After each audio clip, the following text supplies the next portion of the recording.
And that was probably quite good advice. And I hadn't thought of it until someone actually just put it on the table for me, thinking, well, if they're doing this, which is not correct in week one, what are they going to be like 90 days' time when they're almost ingrained in the business, slightly more comfortable?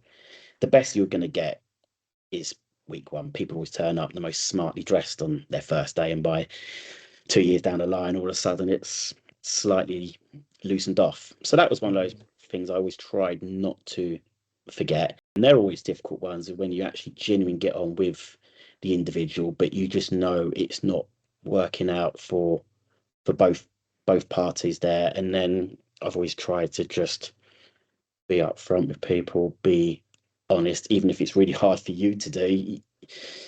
When you're in a management role, it's sort of what you're paid to make that decision. If you're not going to do it yourself and not going to be accountable yourself, I think it's quite difficult to get people to buy into you if you can't do it in yourself. You can't add value to them. Where if I was a billing manager, I had to lead from the front myself, which sometimes is really difficult to do both.